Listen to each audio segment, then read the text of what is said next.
Right then, and hello, welcome to Justice Radio Network. We've got a very special episode here right now, bit of an impromptu meet up with Ken Scott of GEMSTONE University, Pantera de Oro Society. And my intention today is to get answered some questions for people who are already aware that something is wrong with how the systems of the world operate, and to see that we do not have the freedoms that should be inherent to those born on the land of this earth. At this point, I know many people who are aware, but who, like me, have come through some or quite a lot of disinformation, and I get questions all the time. I'm thinking Ken will be much better at answering these questions than me. So with the knowledge that they have of the deceit that has taken place, I'd like to give them some perspective on what they can do about it. So welcome, Ken. Thanks very much for joining me today. Thank you very much. Happy to be here. Great. Well, I'm really always delighted because you're a man that is very good at answering questions. So I'm going to just jump right in, to do with GEMSTONE, what it offers. And basically, you've got the two main courses, which is the estate structure and the status correction. And of course, there's also the GEM courses, which offer a lot of basic information. But I do know a lot of people that I know, and this is why I'm kind of directing these questions to you that will help the people that I know and that ask me questions. A lot of them want to understand, what are the main reasons to do the status correction course, and how can it actually, like doing it, actually improve someone's life experience and ultimately help humanity. So, let's get started with what is our current status and why it is best to correct it. Okay, very good. Well, since you have been studying the status correction course, I'm going to turn the table on you and say, tell us, Jolly, what is our current status? Well, our current status, as far as I can, and I would say status, of course, is... Are you a status? Is that S-T-A-T-I-S-T? I'm static in a status, but I'm not static anymore because I'm getting myself shifted. Okay. Our current state, as far as I can see, is a surety to the franchise, which is that all capitals name that gets created during the registration process of creating a birth certificate. So we get given the name, whatever our parents or whatever guardians give the name, and then all capitals name is created. And then we get bonded via that agreement of a contract, whatever that actually is. And we're surety against all the debts that the country, whichever we live in, has to the central banks of that country. Would that be a fair sort of small breakdown of it? Yeah, that's a good start. So let me expand on that, and that's a good start. As I went through my progression in moving up the ladder of the very precisely structured, layered, let's just call it the matrix, the system by which and to which we are bound, that each successive layer of opening things up and expanding my integrated understanding and awareness of the whole system led me to a point about 4 or 5 years ago of starting to, even though I'd prior to that use these terms and phrases, it really became, it was almost 6 years ago, I started really emphasizing the 3 words status, standing, and capacity. And it really came up, little historical context, in 2010. I'm sure some of your listeners and some of ours in GEMSTONE are aware of the emergence of something that became known as RUSA, which stood for Republic of the United States of America with a small u. Long story made short, that started emerging into the law movement in January of 2010. It was supposedly intended to reseat or re-inhabit the offices of the republic that had been abandoned and left vacant. And we used to describe it as there's this big house and there's a basement where all the servants are and there are 50 rooms in the big mansion. But all the true owners have vacated or abandoned all those rooms, and all the servants moved up and took over the rooms and redecorated and used mirror images of the original design and decoration, and had everybody come back into those rooms in a pseudo position or relationship to our former status. The reason I bring this up is because a lot of people came together in that phase, and I was in California, and ostensibly at one point I became, at first I was the foreman of the grand jury, then I became the Chief Justice of the Supreme Court of California, then I became the governor. I mean, I'm a seasoned veteran in the political arena. And at one point, there was probably 20,000 people across the country who were involved with this. And so there was this big network of people that were interacting with a lot of things, looking for solutions and remedies. The big solution was supposedly we're reseating the republic. But the little solutions people were looking for was, how do I deal with my debts and foreclosure and all the rest? That's always been the issue. The focus on the debt and the sort of tar baby, we're trying to get away from it, but we keep getting stuck to it. So that was the immediate focal point for a lot of people. And things came up. There were a lot of people. In fact, one of the man who became the leader, the so-called president of the republic, was Tim Turner. And he was had been on the road promoting his seminars, teaching the so-called secured party process. And I had been involved with doing such a thing as early as 1999, commercial process to do what became known as the secured party creditor, the secured party process, which has to do with the nature and the construction of uniform commercial code and commerce in general. So a lot of people had done that. By the time Tim Turner came around in 2007, 8, 9, I had already done it twice. Then I did his process because that was the best at the time. Then I moved on beyond that in 2011 to the fourth time I did a secured party process. So I've gone through layer upon layer of moving through the commercial realm. And the reason I bring this up is around that time, another thing emerged called the, what was it? EFT, electronic funds transfer. Okay. Now, a lot of us are used to or aware of what an EFT is. When we go to a bank where we have a bank account, we want to send a wire to somebody, we do an EFT, electronic funds transfer. But this was supposedly the backside of it, the hidden side, where you could open up a bank account, a checking account, in the franchise name, which people at that time called the straw man, and then close the account. And the whole thing revolved around an entry in Black's Law Dictionary, 6th edition, that said a closed account still can be used for settling outstanding liabilities connected, or paraphrasing, liabilities or debts connected to that account.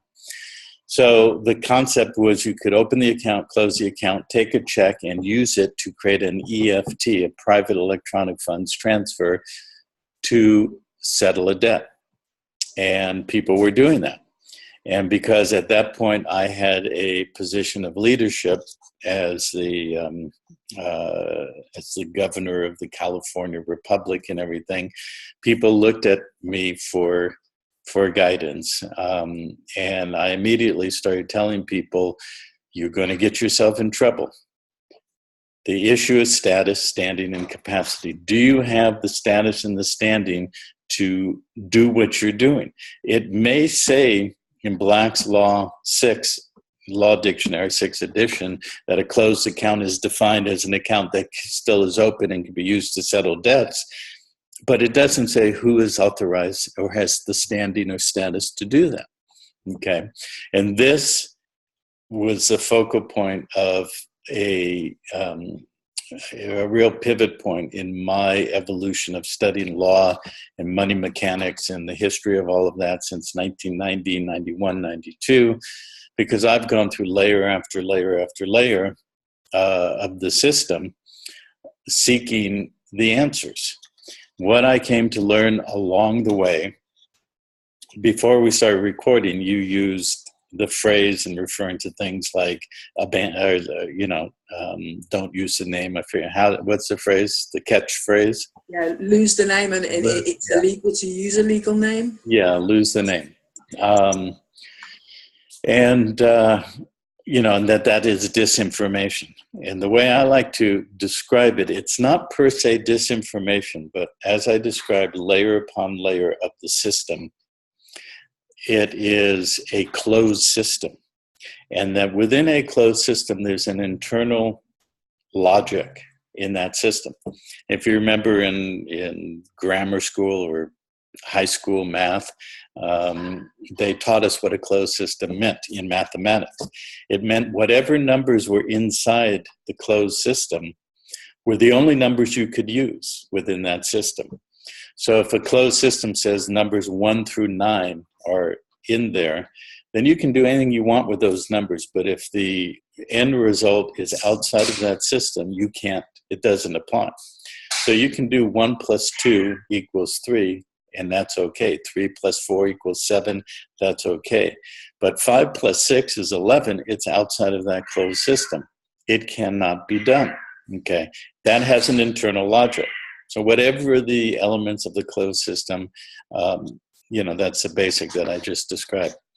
So in the legal system, it works the same way. We are stratified. Who is where within the layered stratification of the system and what internal logic applies. So whether you're talking about lose the name or a secured party commercial process using the UCC and so forth, yes, there's internal logic, okay? But is it true freedom? Is it true disconnecting from the bondage?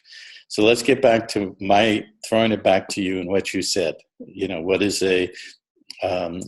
our status versus what do we want to have our status? Our status is, and so around that time, which is why I described all this, around 2011, 2012, that's where my focus and attention started moving to those words, status, standing, and capacity. If your status is limited, you're in a closed system, what you can and cannot do. And it relates to standing. Do you have standing? Standing is a phrase in law that basically means, do you have, essentially they're interconnected, standing and capacity. Do you have the standing to state a claim? And what does stating a claim really mean? And if your status is the bonded surety status, which is where my evolution led me to in 2011, 2012, 13, I started using that phrase, bonded surety, to a bankrupt franchise. So prior to that, everybody was throwing around the word straw man. A straw man is an entity or even a fiction, or it could be a living man or woman who stands in for someone or something else. So, if I want to negotiate a contract, but, my partner or contracted representative is better at negotiating, he is only there as a contracted agent or an authorized representative, then he's a straw man. He stands in for that. So everybody in the secured party commercial arena, and this gets to the name, lose the name, came up with this word or this phrase reference as straw man. Don't know if you can hear the guy complaining in the background. That's Django the cat. He's talking to the squirrels outside the window. Can you hear him? Yes, I can. Yes. Okay. You go get him, Django. I saw him go up the stairs a minute ago too. Yeah. Django will come around and have a peek in the camera at some point here. So people use that phrase straw man. for what we now call the franchise. And we'll get into describing the franchise, how that relates to status and standing and all the rest of it.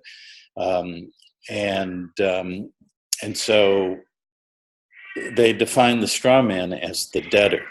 And then in doing the secured party process, let's define that a little bit. In commerce, one of the central grounding points is what's called the UCC division of every Secretary of State office in the States. And it's probably similar in a lot of the other countries, but here it's standard, it's uniform. And the Secretary of State is the business access where corporations and LLCs or other things get registered to be part of the system, to be recognized as being a valid entity. And there's a corollary to that, which is the UCC division, which is where anybody can record a notice, essentially a public notice. It's of a secured relationship between a secured party and a debtor. And the way you put that into the system at the UCC division of the Secretary of State's office is you fill out a UCC-1 form. There are three primary things in a UCC-1 form. There's the debtor or debtors, the secured party or parties, and the collateral. So if you owe me money and it's attached to an agreement, say you're buying my car, and I want to make sure that I have a link to that obligation, I can file a UCC-1, and I'm the secured party, you're the debtor, and there's a list of the collateral, which would be the car. So if you default on the loan, I can come get the collateral, or I can go to a court and get them to compel you to give me the car back. And that's basically a UCC-1. So the secured party process was saying the straw man, which is the all capital letter name, is the debtor, and I, the living man, am the secured party, and I'm going to create a secured party relationship and list all the collateral of what has happened in the life of this entity, all capital letter name, and then use it for claiming something behind the debt to use to discharge or settle the debts, mortgages, credit cards, and so forth. And then other things came out of that, so-called accept for value, accepting an instrument like a bill or a mortgage or court order or something, and then returning it for value and taking control of it because supposedly I'm the secured party. So the hang on a second.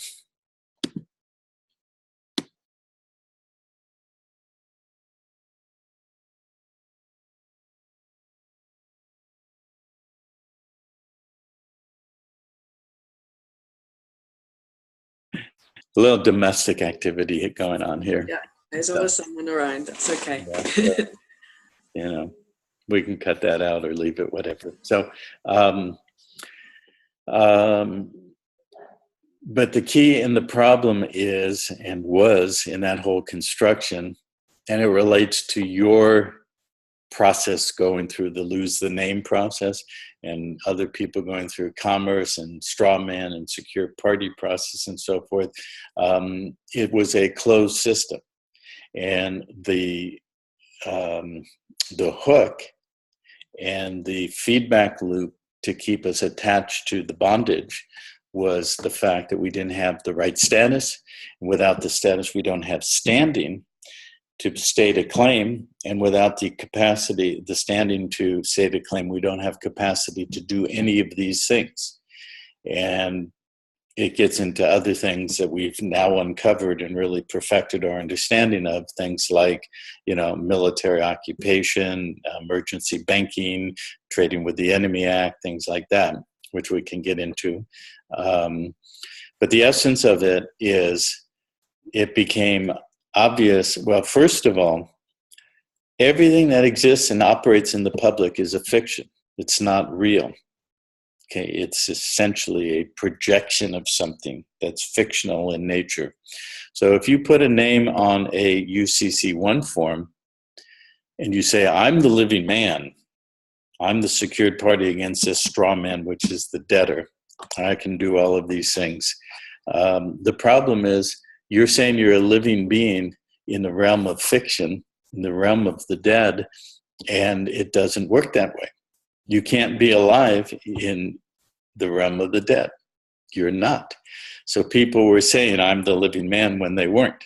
Everything in commerce is a fiction. It's all fictional. And it gets into many layers of things in the esoteric world and things like that.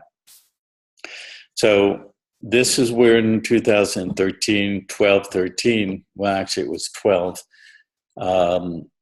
we started digging deeper and coming to deeper levels of understanding, coming to the understanding of the nature of an estate, how the estate worked, how trusts work. Even though I've been involved with trusts since 1996, my clarity of understanding expanded exponentially in the last 5 years as to the true nature of what a trust is and how to utilize it for our advantage. We have people out there, some of the leaders in the law movement, talking about everything is a trust, and you go into court, it's a trust, and you don't want to be the trustee, you want to be the beneficiary. But again, if you don't have the standing to reverse those roles, you can't do it. Okay, no matter what you think, no matter what you say, no matter what you declare, there are root points contractually that we have all attached ourselves to, that if we do not correct that, we are fooling ourselves.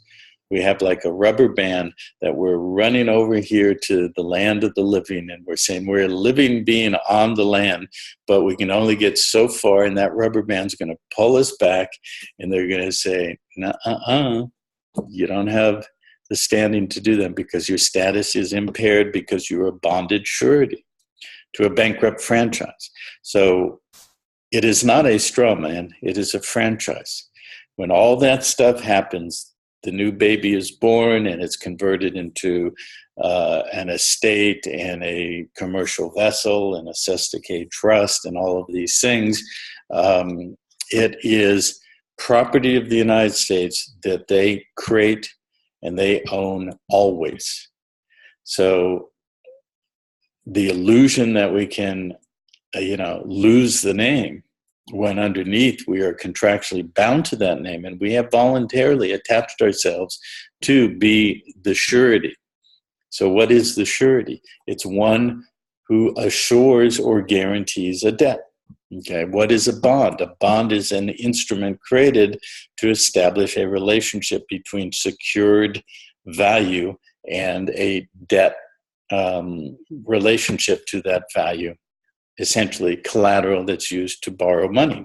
Okay, so like in the stock market, you have two things: equity and bonds. There's the bond market and there's the equity market. Equity, they sell stock, shares of stock in a company. So you supposedly have a share or many shares of the equity of the value existing in that company.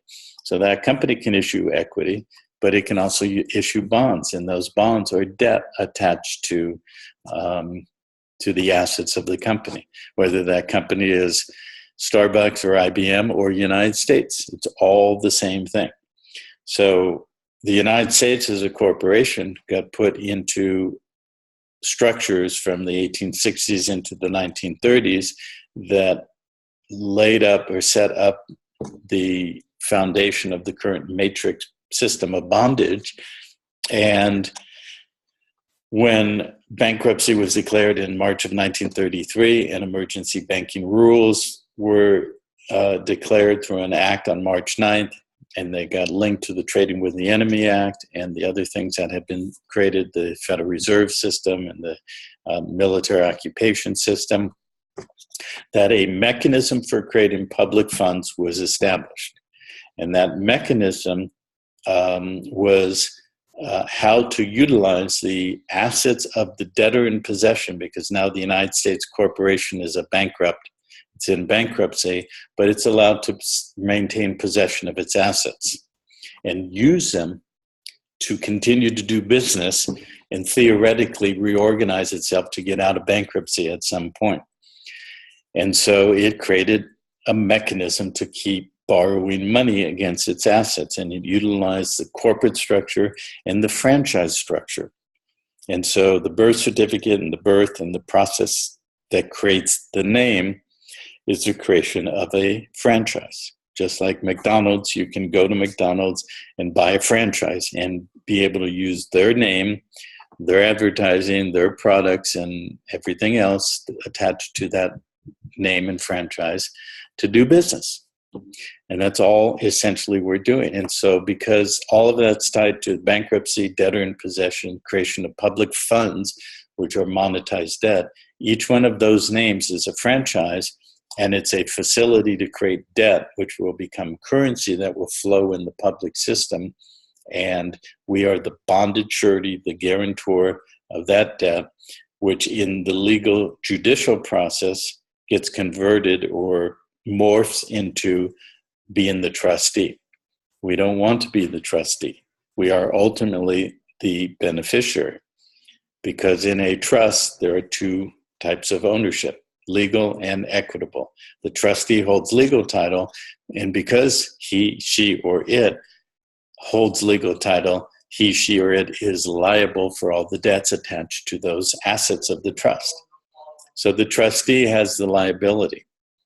And every time we identify with the name, whether we get a bill from the IRS or from the utility company, or we go into court and they say, "Is John Smith here?" And you say, "Yes, I am." You just volunteered to be the surety, the guarantor of the debt, because when you're in court, there's a charge that has to be settled.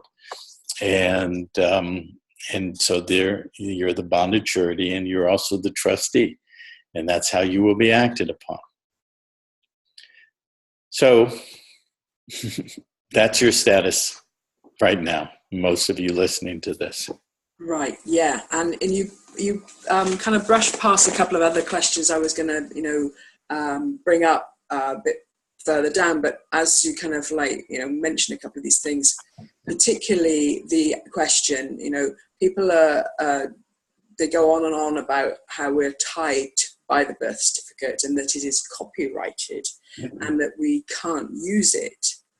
But they don't talk about, which you've kind of covered fairly well, why the issue with the current Federal Reserve System has such a role in the situation. So you've kind of covered that pretty well.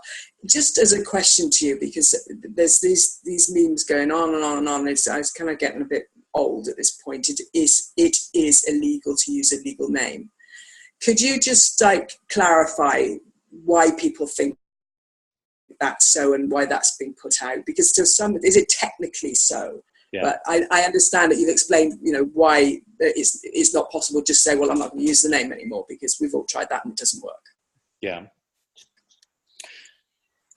Ultimately, I don't know if I could say why they say that, because I have not, I come across that here and there. I've heard you say it, but everybody not everybody, but most people in this process of trying to unravel the truth of what our system is and how we're attached and bound to it, and how to get unattached and unbound. Just going back to what I said earlier about the closed system, people find something within a closed system, and they'll find a quote from a Supreme Court case. There's a lot of cites or quotes from cases, and people say, "See, right there, it said blah blah blah. Constitution, rights, this, legal, whatever."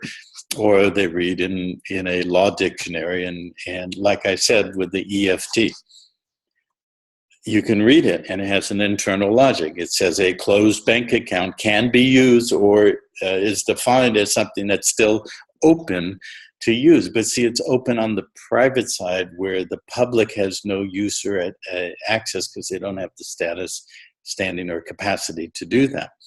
So people will find something like it's illegal to use a legal name or something. So where they found that, I don't know. I've never seen somebody throw up see, it says it right there kind of thing. But I think somebody just came to that conclusion with the understanding that the name is copywritten, right, and that it's not ours to use. So therefore, copyright laws cover copyright very strong that you cannot use something that's copywritten. So I think that's the theory behind it. Yeah. Well, the fact is that all of the legal system, from the law dictionaries to all the codes and statutes, they're all copyrighted. You look in, the 50 United States Code titles, and the everything that's out there, every book practically that's in every judge and attorney's library. You open the front couple of pages and it says copyright West Publishing. Okay. And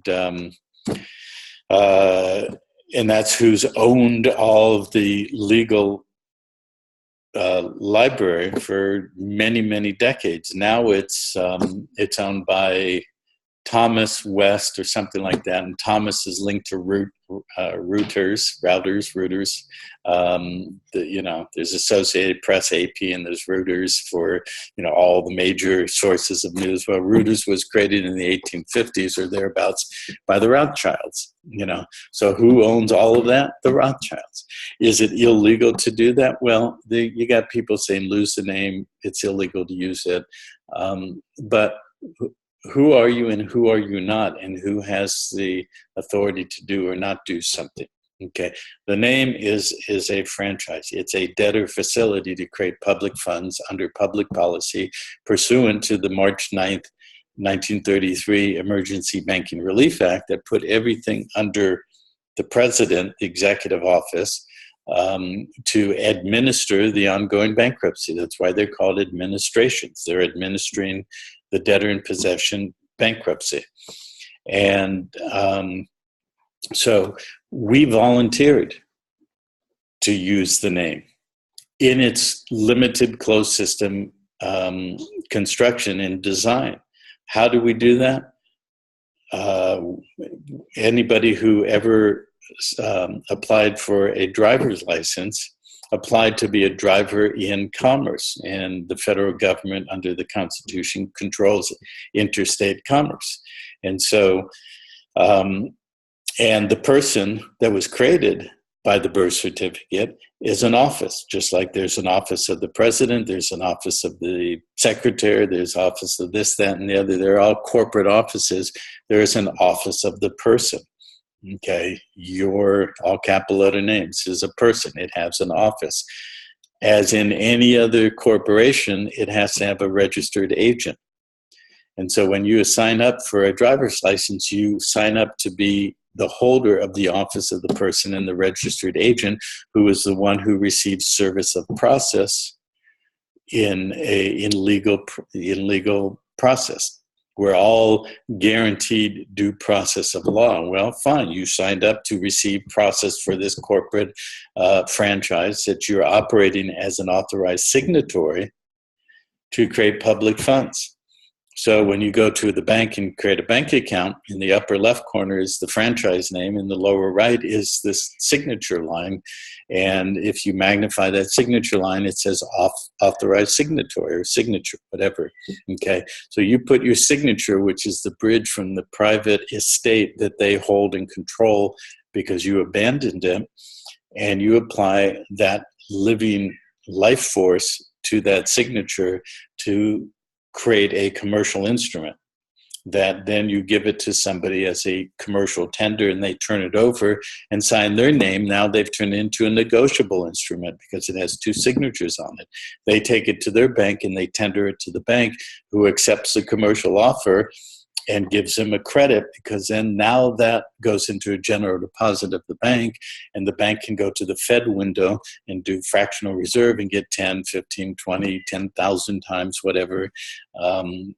Technically it's supposed to be 10 to 1, but then they all have the back end of derivatives where they've turned it literally into thousands to 1, all based on that living signature that you are legally authorized to apply as the authorized representative of their franchise to operate in commerce, to be licensed to do things that are illegal. Because basically there's only two things that are illegal in the entire system: commerce and usury. Okay, meaning anything in creating commercial paper, from utility bills in the name of the franchise to tax bills to signing checks. It's all commerce.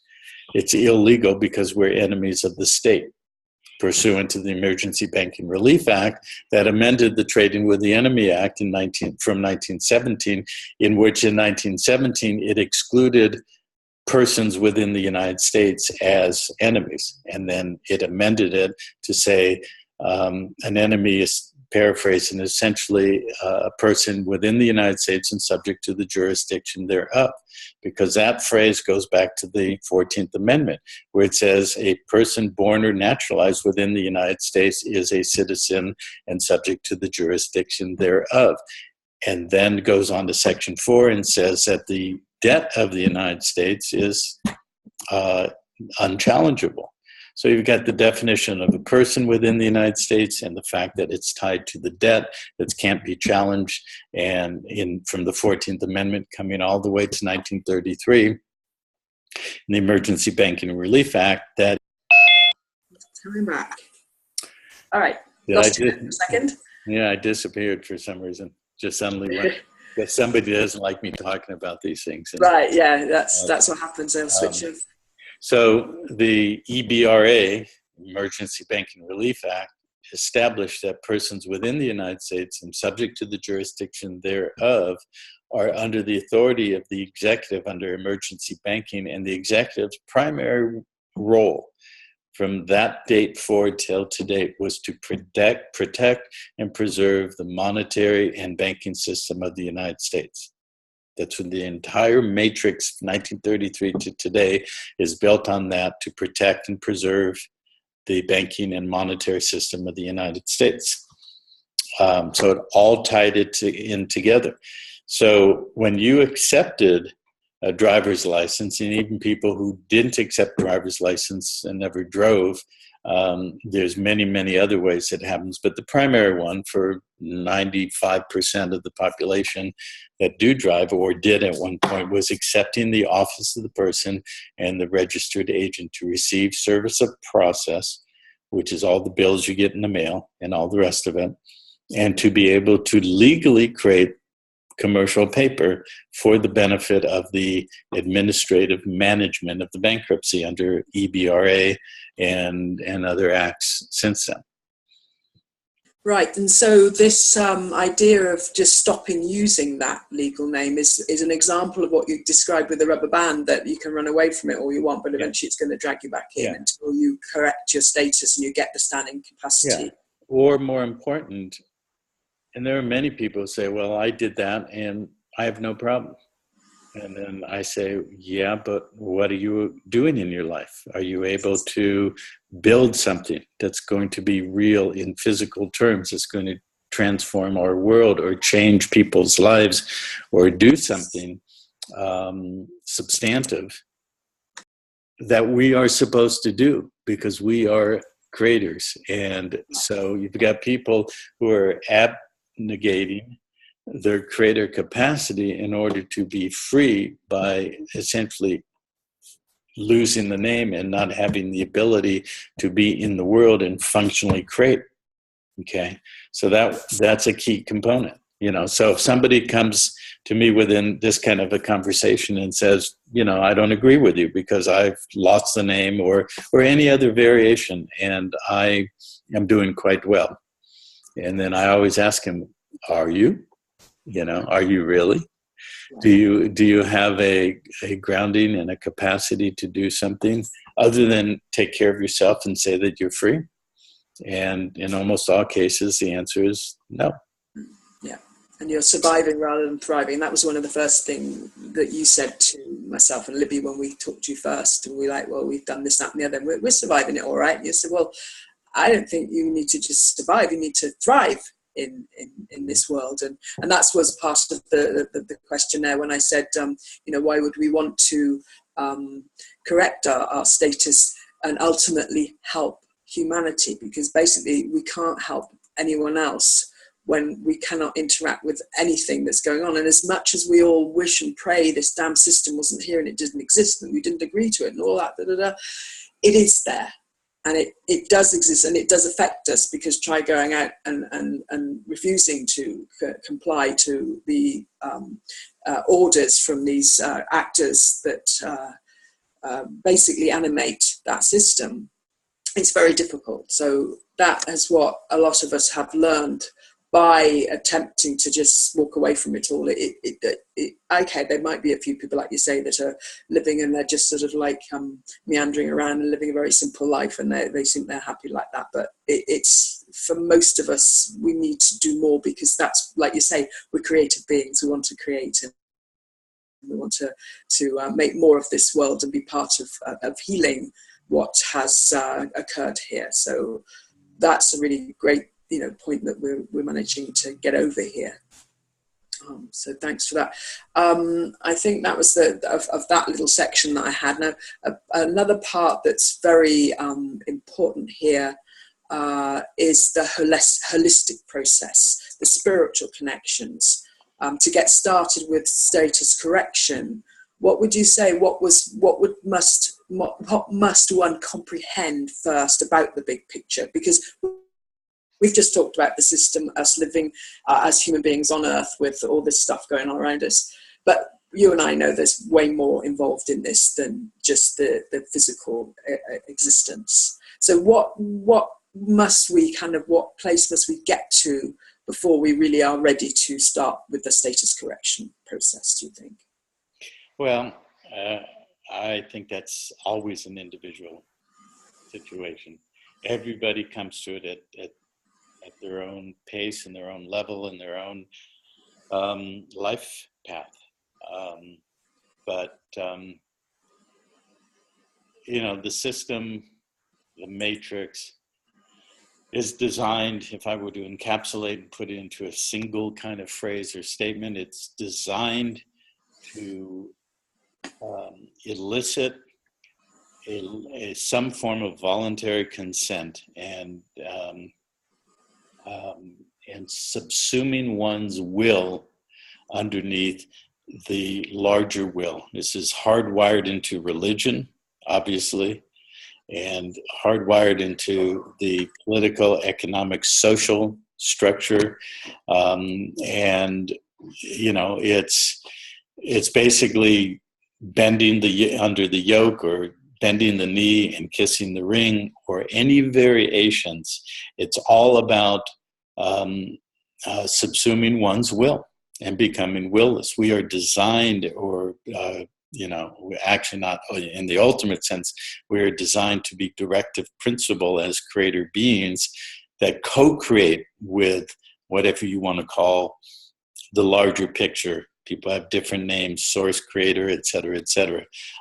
This is not like an apostasy where you elevate yourself to being God.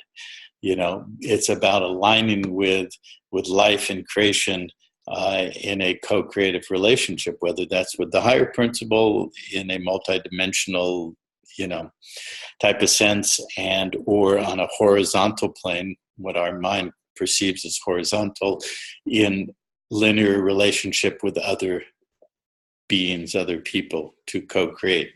That's how we're designed. And to be a true creator, individual as well as, simultaneously individually expressed and collectively, expressed or embodied, one must have directive principle, which we would call will. So look at religion. The whole Western model is designed around the phrase and the principle, it's my will that thy will be done. It's in the so-called Lord's Prayer, which in our status correction course, we introduce this concept and we analyze what is the Lord's Prayer. What is the actual thing you're saying?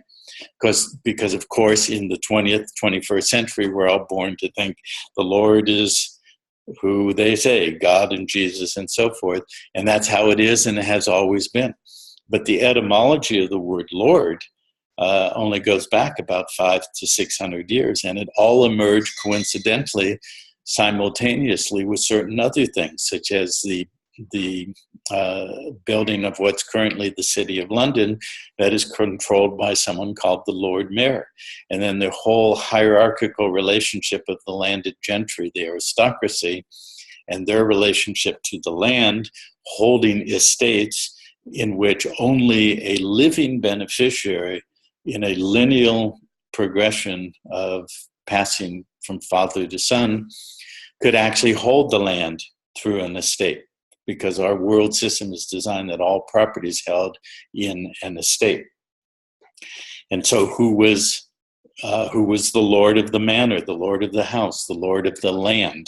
Okay, it all correlated to the fact that the crown was controlled from the City of London, where the Lord Mayor controlled the sovereign capacity of the king and the crown to hold all the land, which goes back to 1302, when the Pope promulgated the first global testamentary trust and said that, I, which is a perpetual office, the corporation soul of the papacy, am the only one, because I'm authorized by this mythology that we have fabricated for 1,500 years, or 1,300 at that point, called the apostolic succession, and the penultimate right of the Pope to crown the kings and control the land through the crown and the king, and all that kind of stuff. And in that, from the 13 to 1500s, promulgating these proclamations, papal bulls, saying that I, the Pope, the papacy, am the only authority authorized by God to hold all land, all flesh, and all souls. Okay, and so out of that emerged, the perfecting of the City of London and the crown holdings on the planet. And so only the crown, as the lineage of the king, holds the land and can only grant that land through his or its letter patent authorized from the king and the priest line, the Pope and so forth, to give to the landed gentry authority to be the lord of the land. Okay, and so when we look at all of that emerged between the 13 and 1500s, and the word Lord didn't exist before then. It's entirely different in the original texts of Aramaic and Greek and Latin and so forth. And there was no such thing as that. It's all been Romanized and fabricated to control the minds, to agree to, subjugate the individual will to this collective will, where the Lord's Prayer says, our Father who art in heaven. Well, the only Father that really exists in this framework is the Pope. He's the Father. And the holy city is heaven, the Vatican City. Hallowed, sacred be thy name. So it's bending the knee to this temporal authority that says it's the eternal spiritual authority, and it's all a mythology and a fabrication. And then it goes on to say, thy will be done, thy kingdom come. The crown holds the kingdom and holds all the land, and then subsequently through the legal and the monetary system controls all the flesh, and ultimately elicits the agreement called jurisdictional voluntary consent to bind ourselves to this false illusion, which ultimately is going to take our soul when it's ready to be harvested.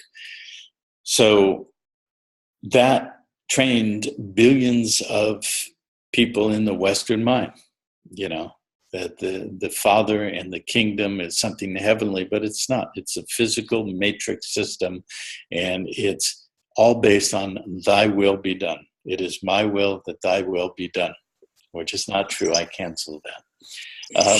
Yeah, exactly. Yeah, and we all I quoted it parrot fashion, but I never felt it. And once I had a bit more of comprehension of all that stuff, I had no desire to give my power to some other thing that I couldn't even see. But that's a really good point to put over, that's something that is really helps us to start to comprehend how this structural came about.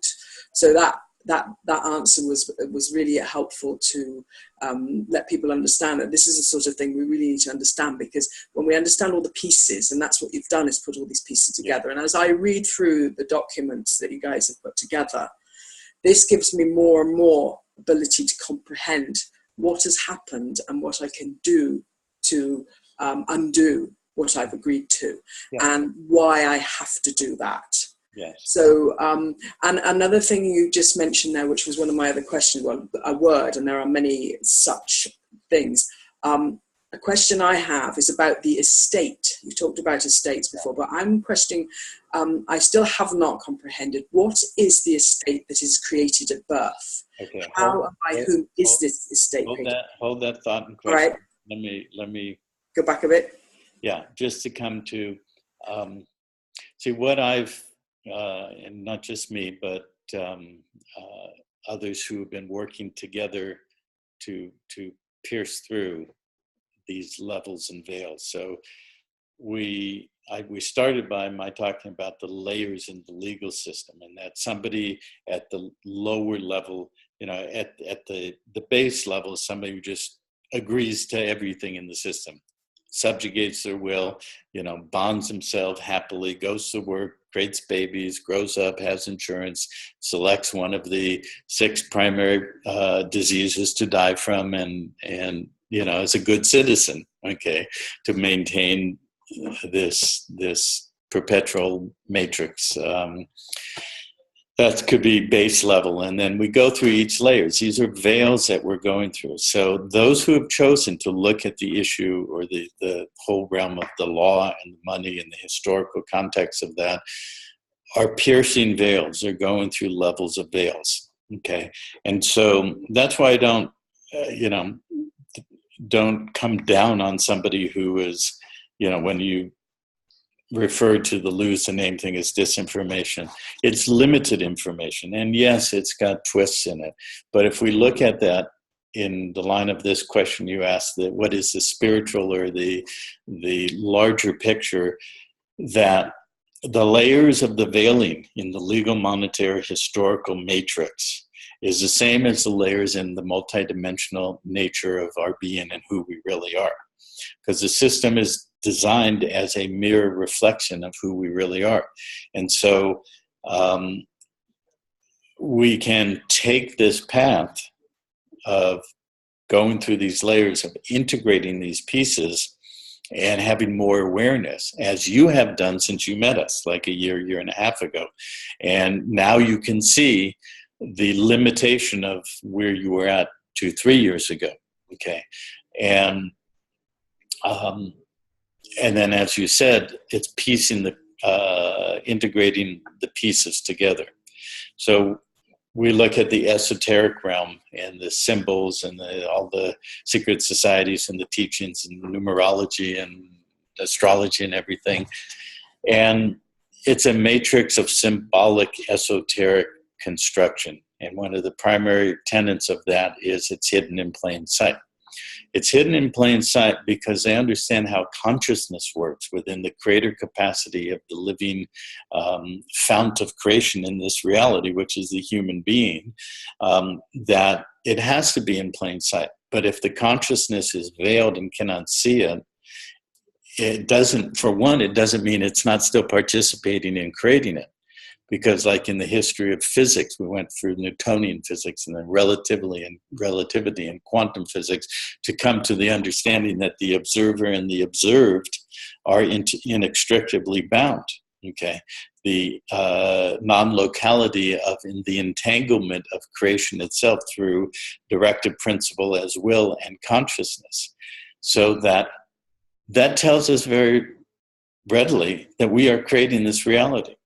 And so the entrainment of the consciousness to keep everybody bound by debt and fear and limitation and all the rest of it is the perpetuating of that manifested reality that we call the real world, okay, with everything else that we've talked about.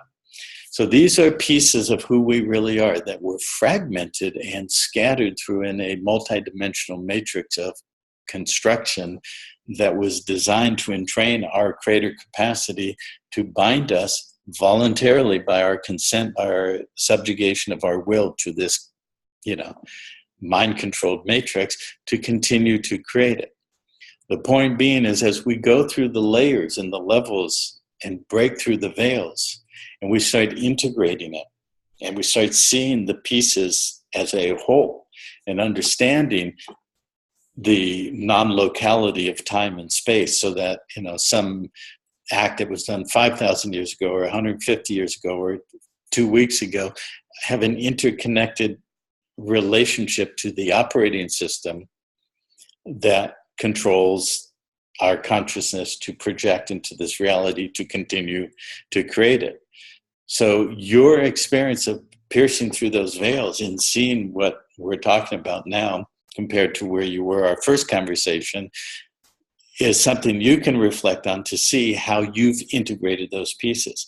And the more we integrate them, the more we become those pieces of the matrix and can redirect and truly assert our will as creative directive principle to start redirecting how creation is designed in what we want to create in this world system, which is a world that works for everybody, that doesn't destroy life, doesn't destroy the environment, all those things that we talk about. So the GEMSTONE University curricula, if you will, with that, is designed to break down the linear construct of the subjugation of the will, the willlessness of how we were trained and entrained, and everything that I've just described. And to take all these layers of all these puzzle pieces and start integrating them.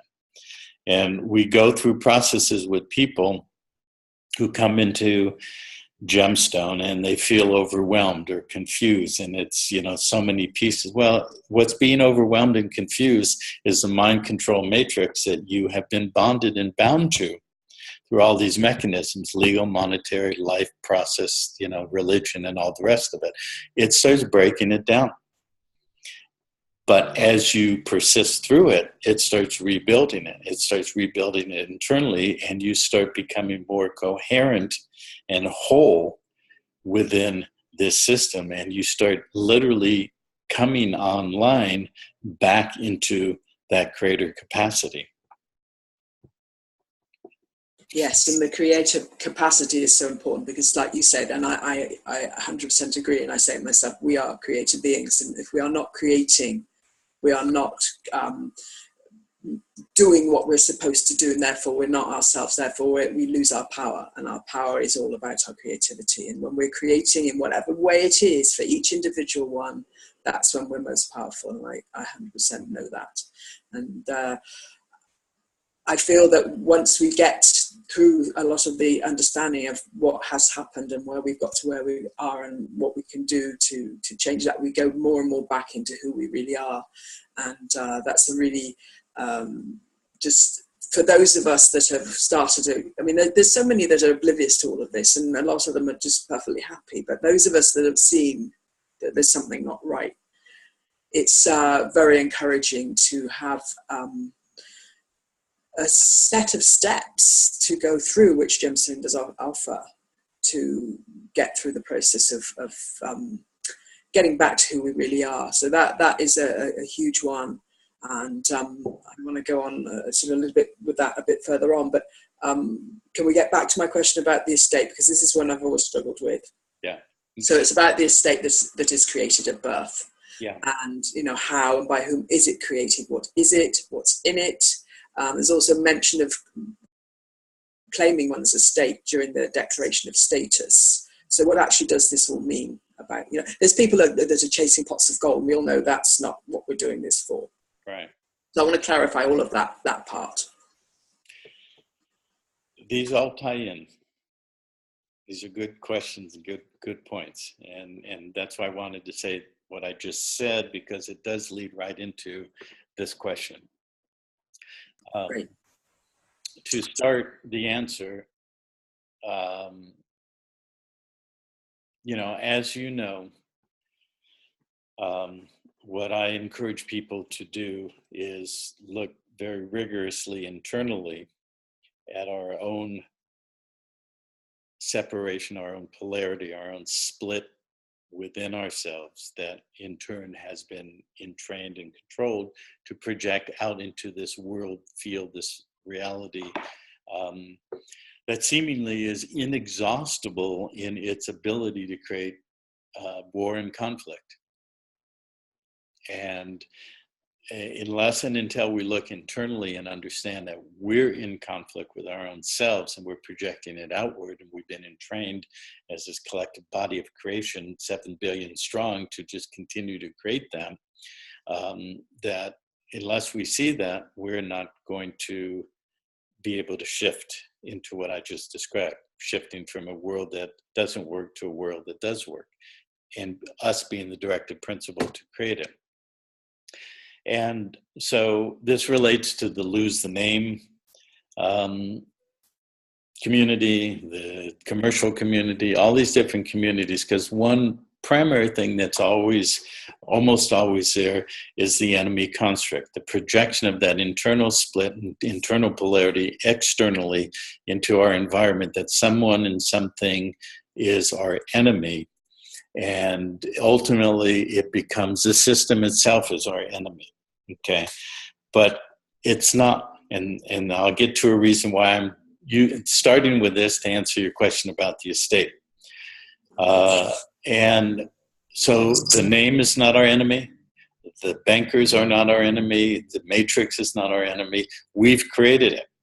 If we're polarized with it and separate from it by saying it's us against them, or they're the perpetrators, that means we're the victims. If you have an enemy and they're doing something to you, you're always in a victim modality. Okay. And that's very disempowering. And that's part of the package. When you said, my will is thy will be done, part of the package is your will is to keep me in an enemy construct and to disempower me. And since it's my will that thy will be done, I guess I'll just keep doing that. So for as long and until one continues to project out and say the system or the matrix or the money system or the legal system or the name system is my enemy, then you've disempowered yourself. What we guide people through is how to take your power back and to redirect what we've created over here into what we want to create. And so that's why, if you look our 2 premium courses, that when somebody comes into Gemstone, there's the general education level with learning all this stuff, the history and everything. And when somebody chooses to advance, there's 2 what we call premium courses. One is the status correction that's individually applied to convert your status from the bonded surety to the bankrupt franchise status to to a living being who has standing and therefore has directive capacity in the law to do what we want to do. And then the other is the estate structure. We call it an estate structure because everything in the world system that we don't want to polarize with, but we want to utilize and integrate with so that we can redirect it for our benefit and purposes, is fundamentally built on the principle of an estate. And an estate is how property is held in this world. That's it. Okay.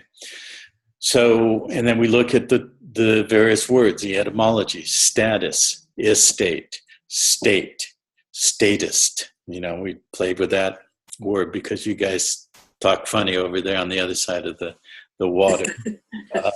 Status, not status. And but the word statist is one who aligns with the state or the state principle. But they're all etymologically rooted from the same basic root and linguistic origins. We use a phrase, state of mind, state of being. What state are you in? Well, I'm in California. No, I mean, what state are you in? Oh, you mean I'm depressed? Yeah, you're depressed. That's the state of mind you're in, or the state of being. They're all interrelated. So, as I said earlier, the world system is a reflection of our multidimensional beingness. So it's no accident that property and holding land and property was defined in the evolution of the modern legal monetary construction of things as an estate. So because there was an elite, elevated group of small percentage who were of certain bloodlines and genetic lines and all the rest of what we know from things that have been revealed in recent and further back, that the elite, the aristocracy, they were the ones who became the landed gentry. They had landed estates. And you've heard me talk about the two pillars and the two lines, the line of the king and the line of the priest, and it relates to the unum sanctum, where I said the Pope said, I control land, flesh and souls, they're all interconnected. Because those two lines were the king or / crown will hold all the land for that purpose of the Pope, saying, I'm going to have all the land, the flesh and the souls. And the priest, the line of the priest is the promulgator of the law. You go back in history, the priest set the law, the temple, the church, whatever, said you do this and then you're accepted. You go against what the law says and you're either punished or you have to pay for it. You have to be penalized or fined, or in the worst case, you get excommunicated. You get expelled from the tribe, which was like, the worst thing. Except the ones who got expelled, excommunicated from those tribal minds and religious bondage constructs are the ones who went out into the wilderness and started eating nuts and berries and, lizards and whatever. And then they bumped into each other and, hey, what happened to you? Well, I got exiled and excommunicated. Me too. Well, let's just go over there and we'll start, our own thing. So I remember bumping into you a long time ago. You said, oh, I got kicked out of that one. I got kicked out of this one, So it's those who maintain some level of, rebellion, if you will, or I'm not going to bend my knee to that, are the ones who got excommunicated and kicked out of the tribe and, have maintained that, that intent to figure this out life after life till we all came into this time frame. And now we finally really are figuring out and we're busting the system because that's who we are. We're system busters. That's a little digression, but the point is that within the framework of the religion and the king, the priest created the law that bound the people and they agreed to it. Okay, so they became part of the public estate or the collective body that became known in the Roman language, the civitas, the civil body. Okay. And then there were the political class and then the landed class and then the wealthy class and then, the hierarchy of all of that. So progressively to fulfill the line of the king that the crown had all the land, they created a upper crust, that 1%, who would truly only be on the land. And if you look at the Magna Carta was put forward by the barons and the earls and so forth. They were part of the landed gentry, and they were tired of the sovereign having dictatorial control. So they created certain rights that evolved over time, but the only one who could have those rights, who could operate within the law, were those who were on the land. So if you're lifted off the land and put into a containment field, which is the civil or public body, you have no standing. You're not on the land. So therefore, you don't have the law. What you have is a bondage, which is another word for allegiance, which is, where we get the word. Allegiance comes from the word that we have in English, religion. They're all interconnected. Comes from the Latin legere, which means to bind.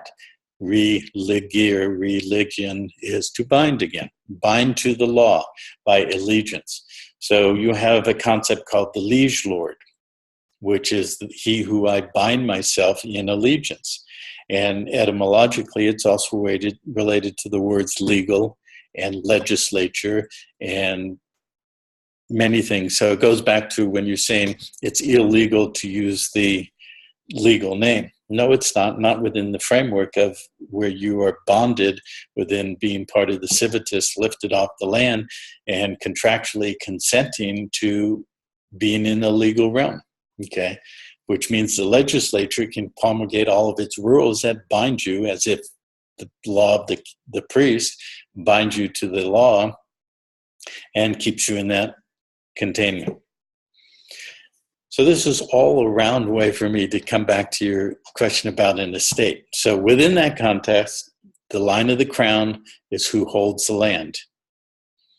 And what evolved over hundreds and hundreds of years is this concept of an estate, because they wanted the aristocracy to always be, in a subservient or vassal relationship with the crown or the sovereign, but still to be a lord of the land.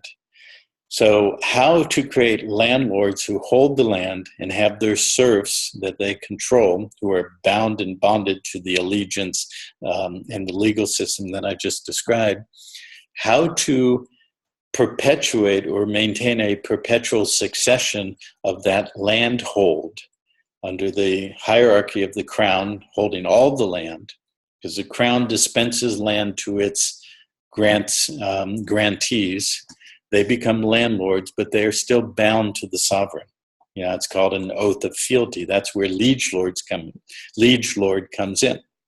Because if the sovereign grants me land, I have this big estate, I can lose that estate if I rebel against the Lord, the true so-called titular crown. Okay? So that's how the construction was. And the bottom line was, how do we hold land and estates perpetually? This is where the living beneficiary comes in.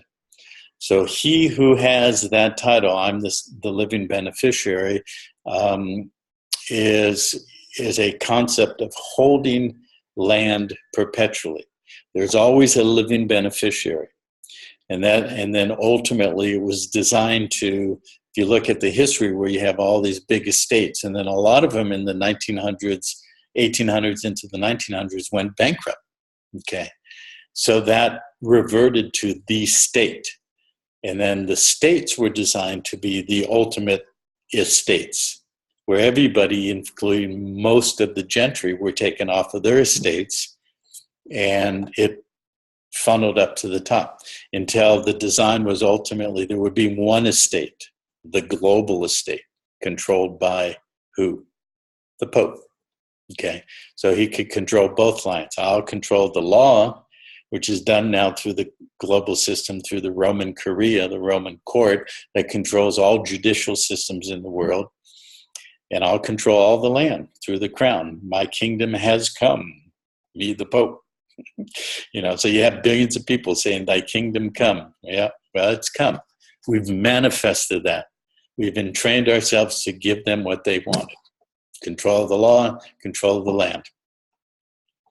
So back to an estate, that's how property and land has been structured to be held. Okay. And so that's a lineal estate. It's a lineal through time, through the vertical line of time, past, present, and future. It's a perpetual estate. It's an ancestral estate because it's coming from my ancestry, going through me, the present, the living beneficiary, and moving into the future. Does that make sense? Yes, it just seems like it's one whole giant estate at the moment. It is. There's no little cubicles. This one's yours and this one's mine and that one's somebody else's. Yeah. Okay. It's one giant estate, which was the evolution of the unum sanctum to end at the end of time. We're in the end of time, the end times and everything, which is nothing more than an end of a computer program to get the vast majority, if not every single human being, to sign on the line, to consent to be harvestable, that they can harvest my life force while I'm living. And then when my physical body dies, they can harvest my soul. So we control the land and the flesh, because it's through the flesh and the DNA that we create. So they're harvesting us while we're alive through the flesh, and then they harvest us when we die because we've contractually consented all the way to the finish line, meaning our death, to be harvested at the end of time.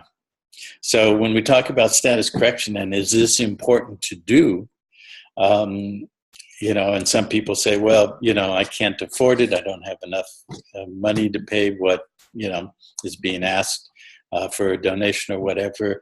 I kind of look at it like, is that really true? For a very fractional percent of your life force capacity to manifest things that in some form we also call money, but in many other ways, at this particular time, at this pinnacle of history, when the final harvest is prepared to happen, that our status correction process works very deeply, vertically, horizontally, and multidimensionally, so that we are not harvestable, that we absolutely draw the line in the sand and say, no, you cannot harvest me, my life force, my creator capacity. Because we're the creators, they're the parasites. They don't know how to create. They've disconnected from creation a long time ago. All they know how to do is mimic who we are, create this vast puzzle hidden in plain sight, and get us to contract to entrain and maintain it. Okay, so correcting one's status is an internal relationship to the multidimensionality of it. So getting back to estate and all of that, we all have an estate, even if we're not from the landed gentry. When we are born into this time-space continuum at a certain, what we call date and time. My birthday was whenever it was, and I entered into this time-space continuum, and I began the embodiment of this DNA. That DNA is the living creation crystalline matrix of real living substance. It's the real matrix, the matter, the material by which in physical biological form we as an eternal creator being come through this form and create through the flesh, through creating this existence. Okay, so when we come in at a certain precise time, and immediately at conception and then birth, begin to take over the DNA, that DNA has a lineal ancestry that goes back to the beginning of this biology. Okay, so in the work, for example, of Curtis Richard of the House of Kallenbach, who I just had a nice conversation with, as you know. He's done this incredible unraveling of how that is, because everything in the system is done precisely with the symbolic and the technical components to, it all boils down to one thing: getting jurisdictional attachment through consent, voluntary consent. And that's what we teach in the history and the status correction process, learning how that happens. So your consciousness through awareness can stabilize within it and then shift it by,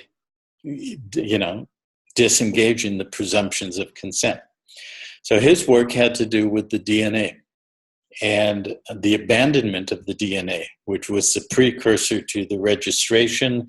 And registration is based on the word regis, which is the regal or the royal estate. And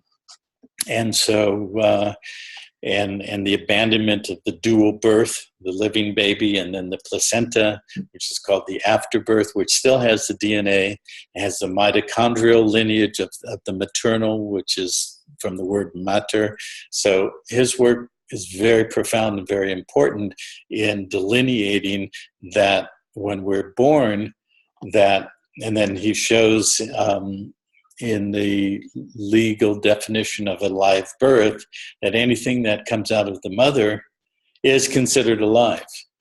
And because the placenta is living flesh with DNA that has the mother's DNA and the baby's DNA, then it's what they capture. And so I looked at his work, and I looked at where I was at the time, understanding the nature of an estate and the fact that there are really two estates.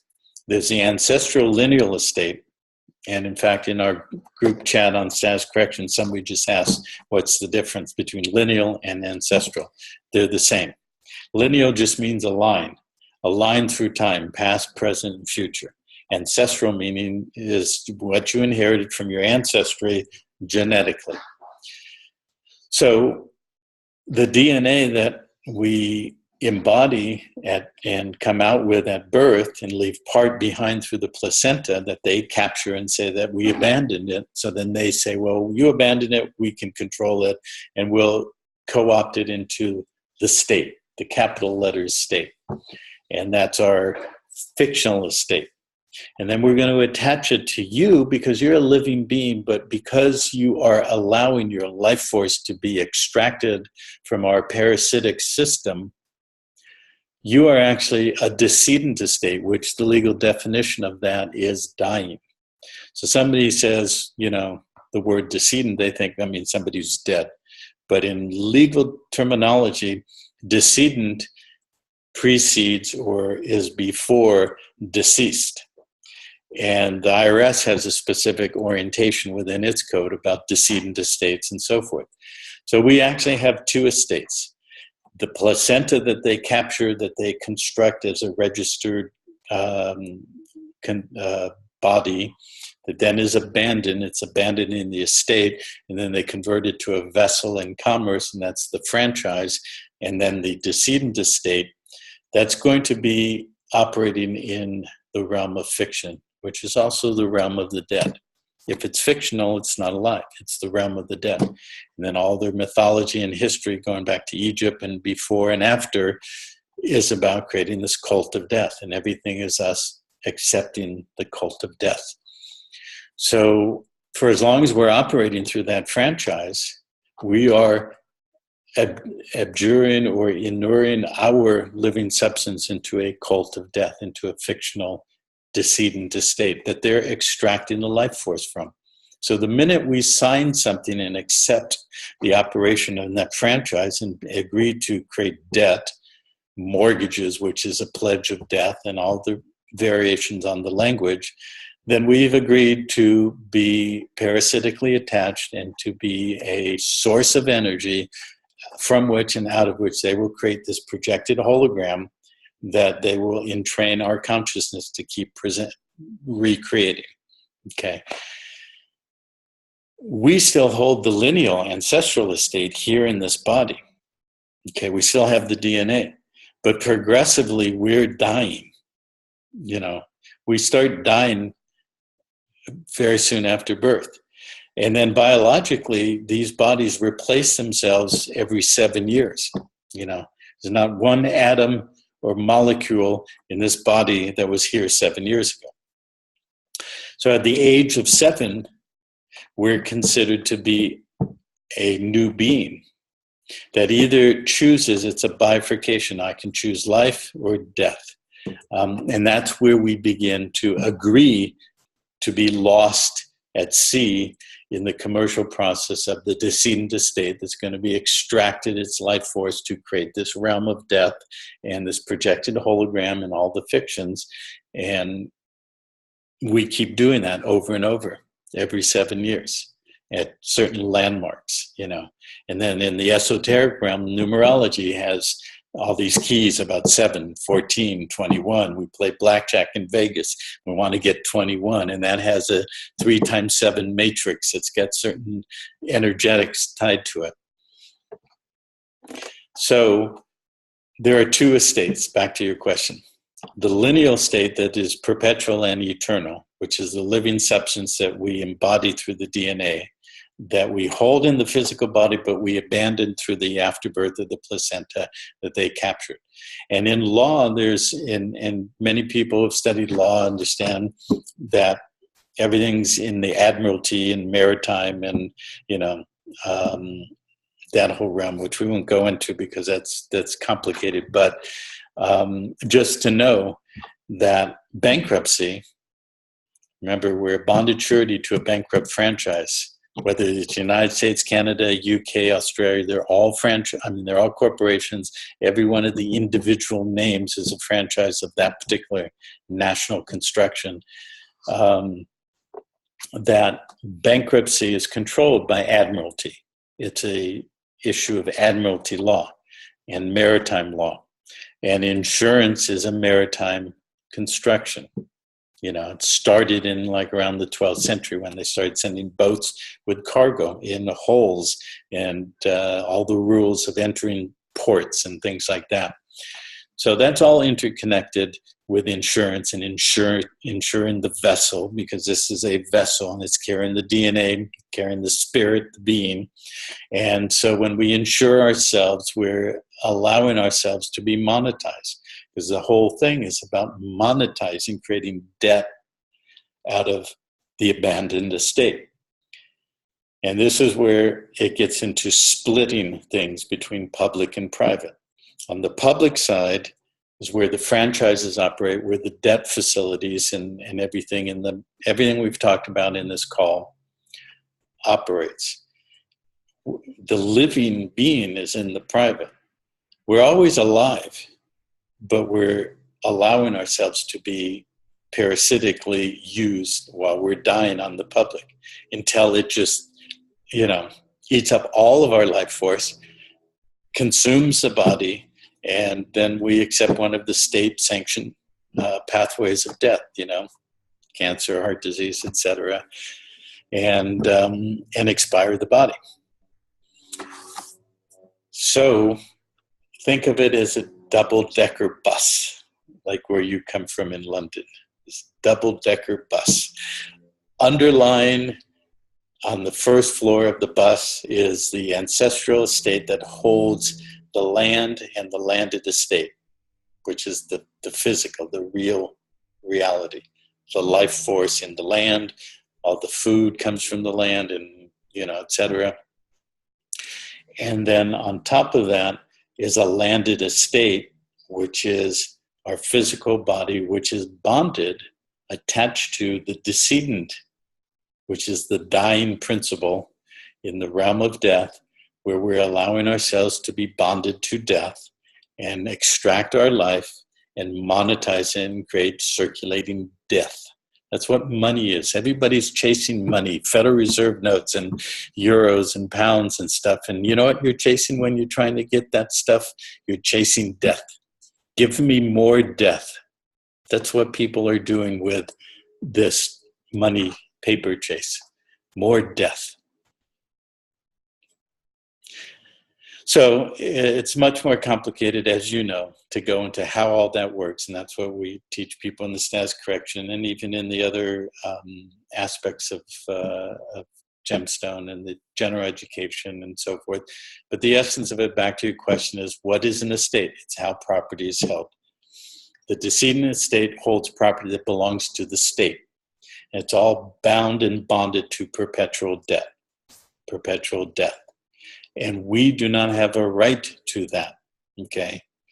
But we have a right to change our status and move the relationship around to redirect who is the master and who is the servant. Because right now, government is the master, we're the servant, okay? We're the bonded servant. We're an indentured servant. And we're trying to pay off our debt, but we can't. And look at the origins of religion. Religion is founded on a perpetual, eternal debt that can never be repaid. God gave us life, and we don't have the ability to reciprocate it. Therefore, it's fundamentally an unpayable debt. When you have an unpayable debt, you're what? You're bankrupt. So religion sets it up for us to be perpetually in debt, never being able to pay it off, which means bankrupt, which means I owe my soul to the company store, And look at the history, last 500 years, that's how it's always been, What were the companies? The East India Company, the Dutch East India Company, all kinds of companies. They're still there. They just morphed into the governments morphed into corporations, the corporations morphed into fictional constructs and, all the rest of it. So when debt is created through the decedent estate, they're pulling off of the value that's accumulating in the ancestral estate from birth to death. But because our status is bonded surety, we have no access to the underlying estate until we correct our status. And when we correct our status, we can start compelling, which is an uphill battle. It's not like, people say, well, I can sign up for this and I do this, and all my debt goes away and they're my servants and we live happily ever after. No, we're pushing through the resistance of an entrenched system where most people have agreed to be in the hive mind of the beast, the system, the matrix, and, consider us to be terrorists that are, trying to subvert their way of life. No, we're just saying we're going into life. We are not consenting anymore to be bound and bonded to death. So until you change your status, you have no standing. If you have no standing, you have no law. You have no standing on the land, and therefore you cannot state a claim. If you can't state a claim, you have no ability to stake a claim, which is what you do when you have a claim of land. If you don't have land, you're not on the earth. If you're not on the earth, you don't have substance. You're not in the physical realm where you have the fusion or the integration of the creator capacity and the material of the realm, the mother, the matrix, the mater, the material, from which we create. Everything around us, is dirt from the ground in some form that we created with, the material plane. Okay? So the whole idea is that we're not allowed to create. We only do what we're allowed to do legally within the confines of their legal legislative construction to do what the master tells us. And they control the estate. They control both estates, the underlying value estate and the overlaying debtor estate. They control both because we have no standing. We have no capacity to do that unless we change that. And it's a multidimensional choice, and it's a physical, linear, in this world choice. So our status correction process is fusion and integration of all of that. Right, so I'm still not 100% certain as to what my estate is that was created at birth. And you said something about, the value that's been accumulated through your life is in that estate. Like, how does that get put into this estate? Well, when each being is born, there's a mechanism to project value into the future. Okay. In banking terms, it's called hypothecation.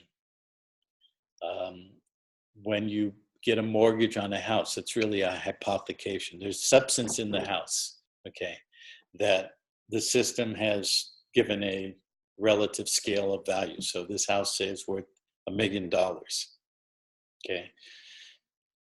If somebody comes along and they want to buy it, they have to hypothecate their future capacity to create value, to create, by bonding their life force with a pledge of death, which is going to extract that future value that they're going to continue to generate over 30 years, if it's a 30-year mortgage. And they agreed to do that. They're bonding themselves to that pledge of death, because in the creation of that so-called money, they're going to create more and more debt. Because every time they earn a Federal Reserve note by going to work and everything else, they're creating more death and debt, not life and substance. So they bind themselves right here, right now, when they sign for that mortgage, which is the same for a car loan or a credit card or anything that we do in the current system, and we hypothecate our future learning value.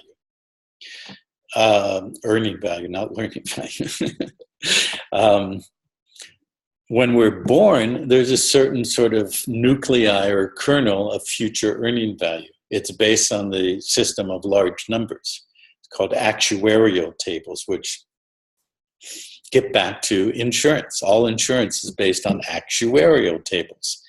In the basis of large numbers, if they insure, 10 million people for the life insurance in a certain class, age 20 to 40, or males or females, or, different racial subclasses, things like that. They have an actuarial scale that they know how many will live, how many will die, how many will get this disease, that. It's all statistically constructed around the insurance tables called actuarial tables. So they know how to monetize that. They know how much they're going to have to pay over a certain period of time. How many will live, how many will die, and all the rest of that. So you can go back to a baby being born in the United States. How many babies are born, how many old people die, everything in between. And what is the value of that human resources being born into the matrix that we can extract life force from? Okay, there's a certain hypothecated or future projection of value. Then as that baby grows up and makes life choices, decides to be a plumber or a ditch digger, that has a certain level of value, or decides to go to college and university, get a graduate degree, become a doctor or something else, that has a different value. As we go through life, this is all calculated and recalculated in terms of the ability for that life to create monetized debt in the system. That's why they want to know your occupation all the time on any of those forms. Right. Yeah, exactly. So a baby is a kernel of possibility, and they want to capture it. So they do capture it through the concept of abandonment of the estate and the claim of the DNA and all the rest of it. And so that establishes, we call it the lineal estate, the ancestral estate, but it is ancestral in the sense that if I'm born in an elite family, I have a certain provenance, or would you say provenance of my genetics, my race, all those things that will be relatively placed on the scale. If I'm born as a Mexican peasant on the farm, or an African, blah blah blah, that has, isn't it? It's potential. Yeah, those births have very little value.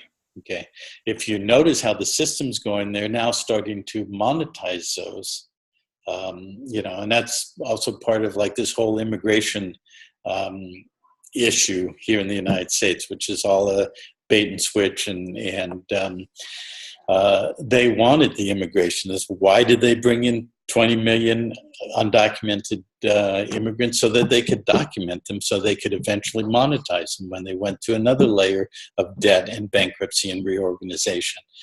So when somebody becomes a naturalized citizen, whether they come in the front door in the legal way or the back door is illegal and then they're allowed to stay, they're creating a new person. That's a new fictional person being birthed at that time that now has a future monetary creation value based on age, race, sex, and all the rest of it. So my ancestral lineage, my DNA, has a certain potential value when I'm born based on all of that. So that's the ancestral estate. Then they create the franchise and the public estate. Now it becomes a decedent estate. It's going to create death. It's dying and all the rest of it. Every time a commercial instrument is created on the public side in the name of the franchise, from a court case to a prison term to a traffic ticket to a tax bill, that's a public charge. On the back end, on the private side that we don't have access to, they create bonds, more bondage.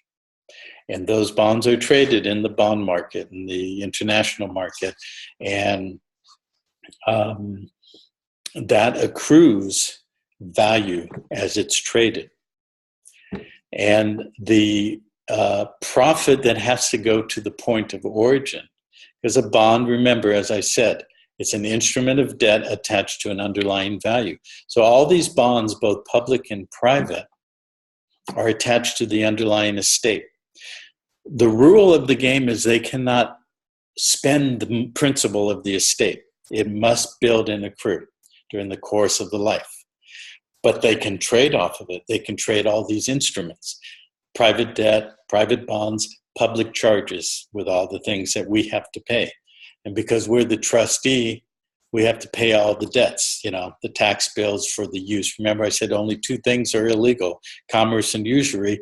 Usury means the right to use something, not high interest rate. So we're using this body that's bonded as a surety to their debt, this house, this table, this computer, everything. We're using it because they own it, because it's in their emergency military occupation, and we use their private script, Federal Reserve notes or Canadian dollars or whatever, to acquire it. It belongs to them. Okay, so we're paying license and tax to use it. I mean, we're paying tax to use it, and we're accepting license to operate in commerce. That's it. License operate in their realm of commerce, tax to pay for use of their property. Both are illegal because we're enemies of the state, but they will give a variance as long as we follow their rules, or rules of all their codes, statutes, and everything else. That's the trade-off. You get to operate in our system, create commercial paper, which is debt that we can extract as parasites off your life force, and we will license you to do that. And if you really work hard, we'll license you to be a teacher or a lawyer or a doctor. You get to earn more, create more debt, and you get to be on the higher level of the feeding chain in this vast system of consumption of life force and energy and all the rest of it.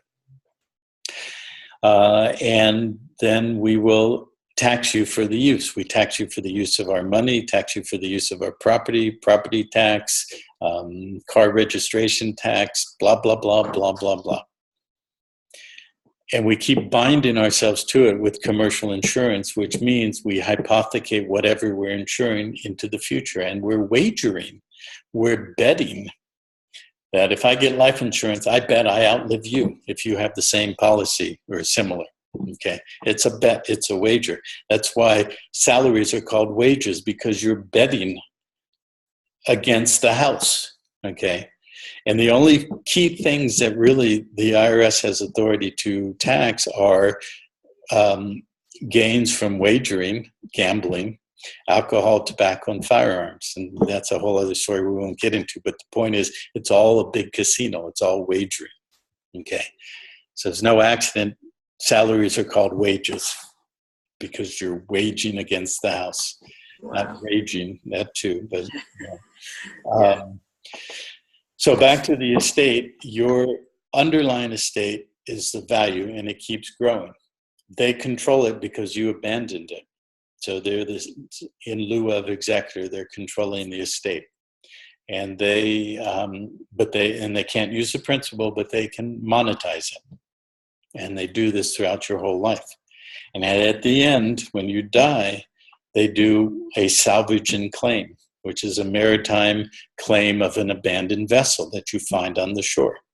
I claim it, I'm going to salvage it, and according to the rules, it's mine, because nobody else claims it.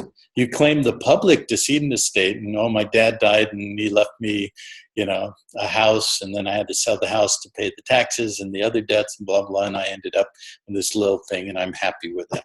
Okay. So you end up with this little pile, and they end up with the abandoned estate worth billions and many, many billions, and that we abandon. So in our status correction course, we claim all of that. Now, that doesn't mean that then they show up at the door and they write you a check. Hey, congratulations, you claim the estate. Here's your check for $87 billion.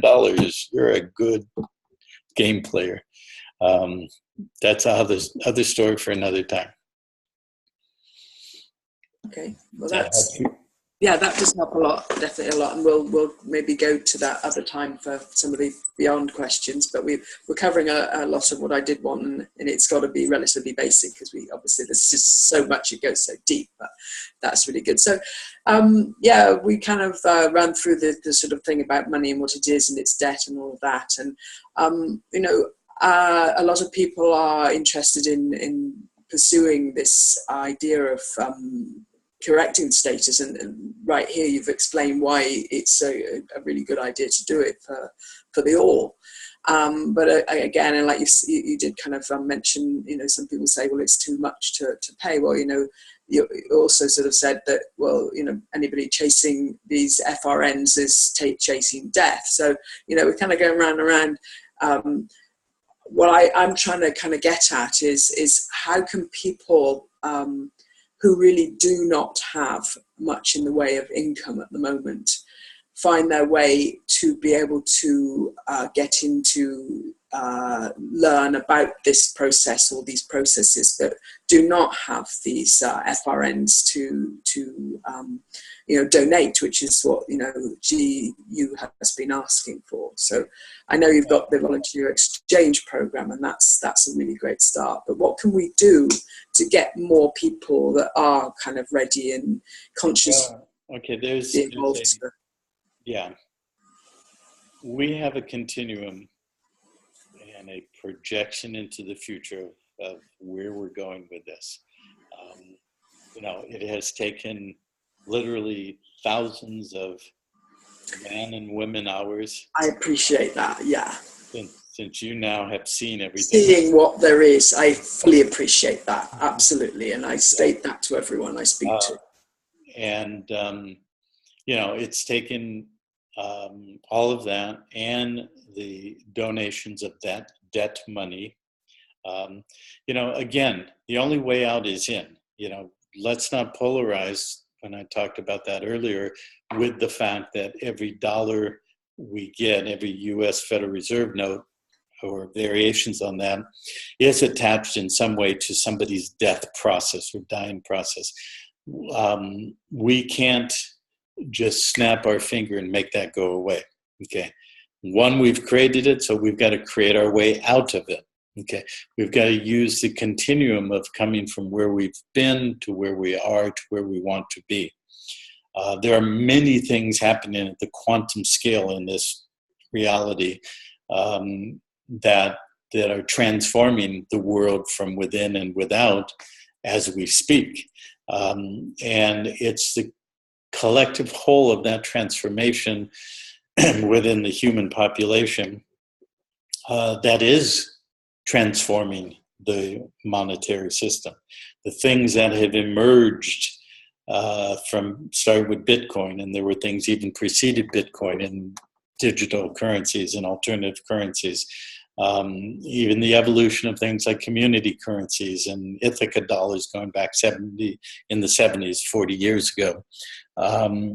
These were creative application of intelligence to start figuring out how to use the fundamental principles of things like currency and monetizing value. You can monetize debt. So that means your money is based on debt. You can also monetize value. Okay, so we're involved in a couple of emerging currencies. That one is called Spurt, one is called the Billion Coin. We're related and working closely with a group called the Anishinaabe that have the Anishinaabe National Bank in Canada. Anishinaabe is the extension of the Turtle Island government, and the native people in North and South America considered the land to be Turtle Island, and hence it's the government of Turtle Island. These are the disenfranchised people of the world that number in the billions, who don't have credit cards, don't have, Google accounts, they don't have electronics per se, and they're an untapped resource where we can monetize value instead of entrapping them into debt and death and monetizing debt. Okay, these things are shifting and emerging. We're working with that. And so those members of ours who have had the ability to contribute by donation, Federal Reserve notes or otherwise, to help build to where we're at, have helped us build a real foundation. And there are other things happening behind the scenes that I can't talk about now.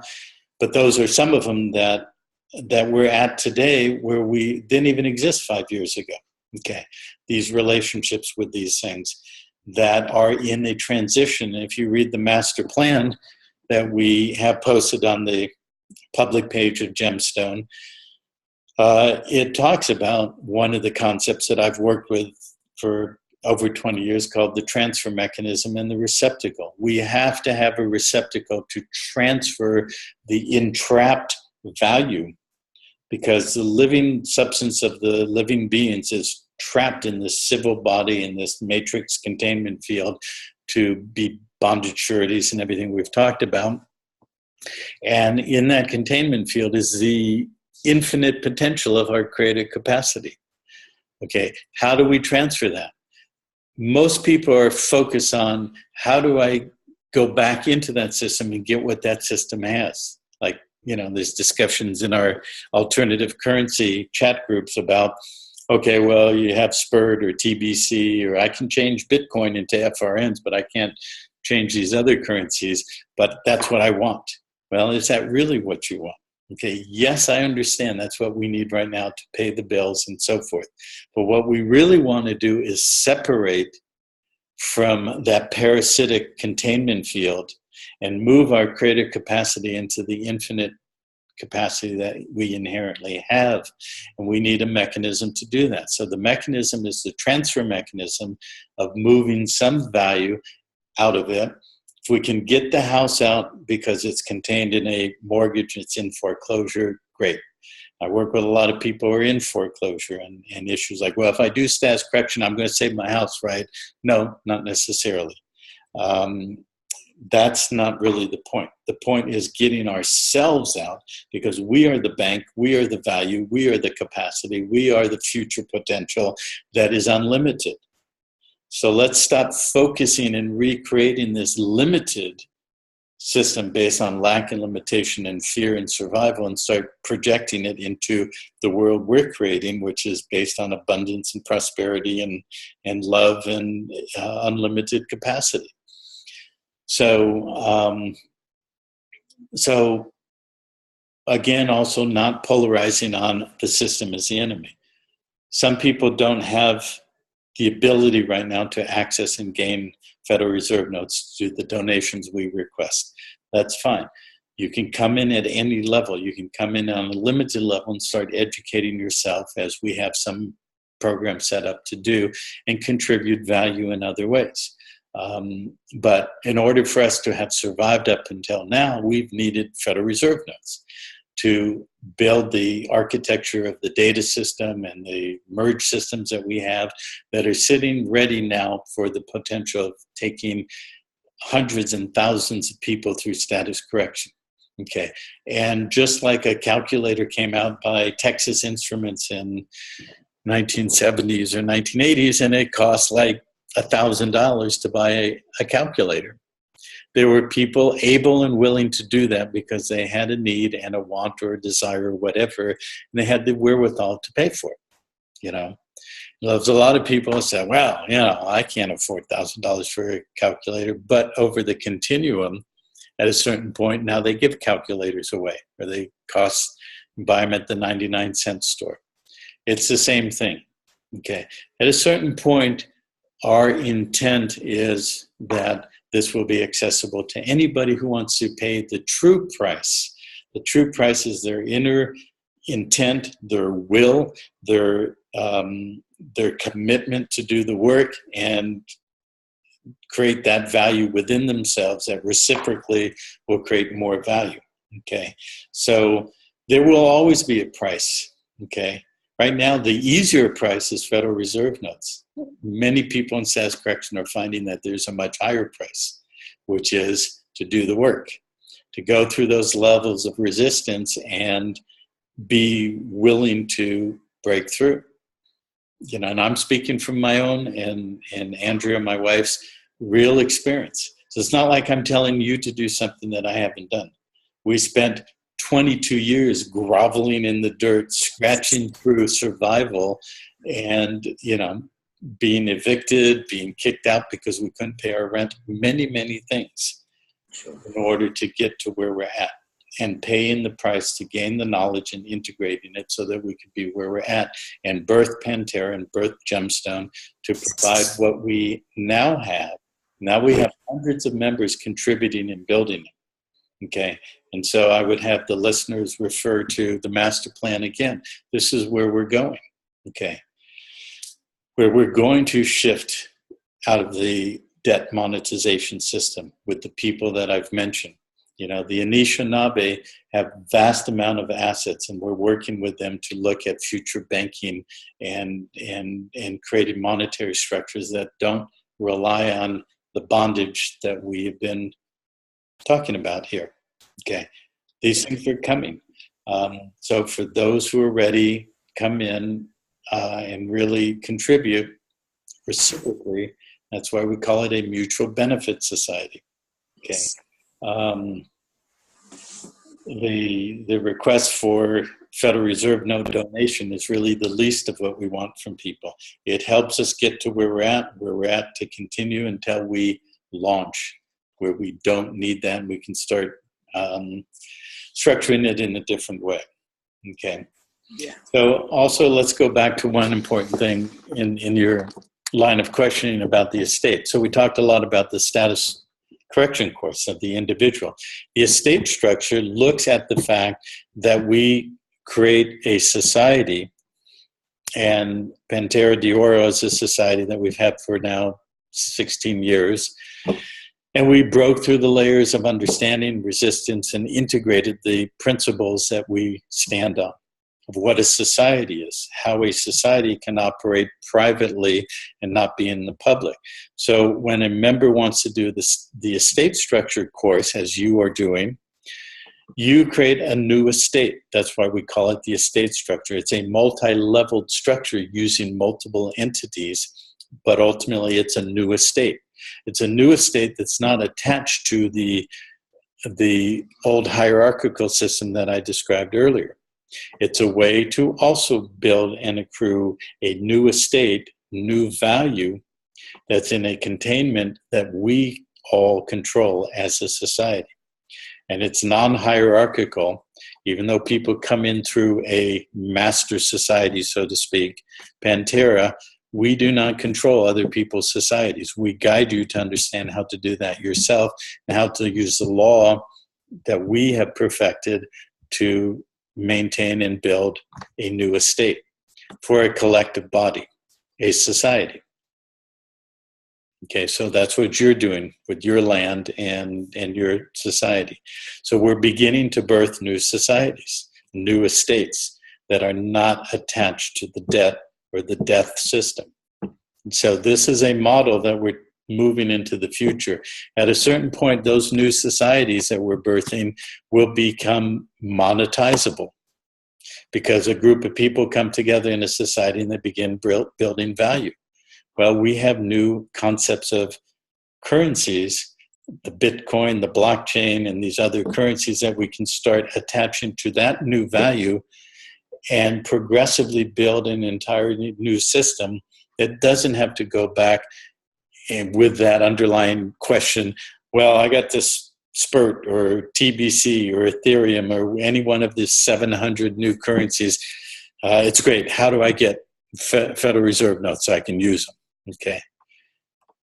No, where we want to get to is societies become their own value creation, their own banks. We have a system banking and tabulating through these new currencies and start creating systems of trade and exchange that is not commercial paper debt generating, extracting our life force. It's just fair exchange. You've got this, I've got that, he's got the other. I don't want what you've got, but I want what he's got. And we just have them use it as a symbol of exchange. And that's really, it makes it simple again. And there's no third parties involved. We just exchange with one another, man to man, woman to man, whatever. That's ultimately where we want to go, and it's great to have so many people out there looking to find an alternative. And once we have the alternative or alternatives, then that structure of the only thing that people believe to be of value of these notes, that's most people think this stuff is worth something. And that's what they've all got to learn, that it's not, and that we're the value. And that's one of the most important things to comprehend. And then when we can find a means of exchange that doesn't involve debt and being part of the death whole area of the world, is that it makes everything different when you start to live life. And yeah, I'm 100% excited that this is all occurring, and it'll be great the more people that we can bring in and help each other through this process. And I think that's really what you're referring to. When I've learned how to do it, I can support all the team already are supporting me. I'm asking questions. Oh, what do I do about this and that? And there's always somebody to answer. I'd like to be that one too that can answer questions, and on it'll go, and a perpetual, like you said, mutual benefit. We all help each other, and that's ultimately where we're going to go. And if we could get to a point where we could get more and more people in, and let's start finding a way that people can offer what value they have. They don't have the FRNs, or maybe they have a few FRNs that they can manage to contribute in a donation, and somebody else that's got means to more can contribute a larger amount. And then it gets to the point that more and more people have access to this knowledge and process. So I'm sure you're working on that all the time. Yeah. So, and just a quick one for those questions, those people that will ask me that, because there are people outside the so-called United States. And I do know you guys are working on the 5 countries, at least to start: UK, Canada, Australia, New Zealand, South Africa. How's that going? I can only imagine there's a lot of work in that, to explain all the history of those countries. So reading through where I'm at, reading the US history, it's like, wow. So you've got to kind of compile that together for each of those countries. Yeah. And I always think about, I'm interested in the UK history of that, because a lot of it started there too. So that's just fascinating to me as to how that's going. Well, yeah, it started there. And of course, as you know, it's a triple crown. It's Vatican, London, City of London, DC, and each had its purpose. As we talked about earlier, the crown sits in the City of London to control the banking and the law system, the binding legal and the monetary system, and ultimately control the land. And Washington, DC was primarily to create the commercial bonding system, because the UCC really was birthed through the bankruptcy process of the United States, and then of course the military, the policeman of the world. So we had to forge through everything in the U.S. system. We've largely done that. We're pretty much done with the U.S. system in our format of the status correction. We'll be fine-tuning and cleaning it up for the rest of this year. But we're largely done, which is the goal that I wanted to get to. For the last year, maybe less, we've had some Canadian members for 3 or 4 years who've been part of status correction course, who've just sat on the sidelines, just watching, studying, and learning as we go. And then over the last year, we had members pop up from the UK, more from Canada, and then a nice group from Australia, so that we have that study group that we call the 5 country. It's really 3, because nobody really has come forward from New Zealand. We have 1 member from South Africa who's just quiet and watching on the sidelines. So we're focusing on those 3 primary ones. The United States, because it holds the world currency, the Federal Reserve note, and that was a reserve currency established by the Bretton Woods Agreement in the late 40s, that everything was pegged to the FRN, and that meant that the FRN was the reserve currency for all the central banks. Then, of course, it went to the petrodollar, where all the countries had to earn or gain FRNs to buy oil, which was essential to their economy. So all the banks in the world, all the central banks, have FRN as the primary reserve currency. So I'll go back to the Emergency Banking Relief Act, which said that now all persons within the United States and subject to the jurisdiction thereto are within this purview of this military occupation, emergency banking, trading with the enemy act, Lieber Code, Hague Convention, treaties of military occupation. Because if every central bank in the world has its primary basis of its issuance of its currency as the Federal Reserve note reserve currency, parallel with the bonding of its individual citizens' franchises, that means the use of an Australian dollar, which is backed in part by a Federal Reserve note dollar, means they fall within that purview of the Emergency Banking Relief Act that says subject to the jurisdiction thereof of the United States, because it all flows through New York, really, and the Federal Reserve Bank there. Every electronic funds transfer, aka wire, that's sent anywhere on the planet that's denominated in USD travels through New York, the Empire State. So it's the Empire Estate, the Roman Empire Estate, that controls the world through commerce and the bonding and the bondage of the UCC and many other things that we haven't mentioned on this call. And then centralizes it in each national corporation called Canada Inc., Australia Inc., UK Inc., etc. So it still permeates or ripples out from the US system. So on the one hand, we have to do a lot of research for each individual country to define certain key points in their history and other things in their legal monetary construction. But by and large, it's not that different because of what I just described. So starting now, so we've had this group, this 5-country research for about 8 months, and we've brought together teams in Australia, Canada, and UK who have been pulling together raw data of research for each individual country. Now, or very soon from now, we'll start pulling together, transposing our documents and our steps and procedures. That's what's going to take some time to construct for each of those countries. Probably take another year from where we're sitting now. Right. And people ask, well, how does that relate to the EU, Europe, or Africa, or whatever? It does, and I'm not going to go into it, but, our intent is to disseminate this worldwide and then do it through the GEMSTONE University model, but creating the private societies through what we've discussed, and also, as in the master plan, launch from the GEMSTONE University into GEMSTONE Media, where we have more and more education going out that's accessible worldwide without, the limitations that you talked about, being a member or whatever. It will always be a membership structure. Somebody wants to participate in the Global Media Alliance, you'll be a member of a society called the GEMSTONE Media Alliance. Okay, because it's all private.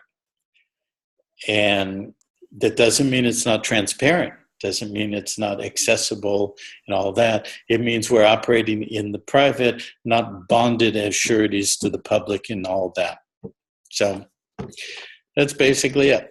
Yeah, no, that's really good, and we've gone over a bit of time that we thought we'd do, but that's a really beautiful kind of encapsulation of as best you can, and there's so much more, but that's been really good conversation there to share with people. A lot of the questions they've asked is always sort of like practical question. Well, what can I do? How can I travel here? And how can I do this and that? And there's lots of things practical, but ultimately when it's the will, we got to get back to our will. Yeah.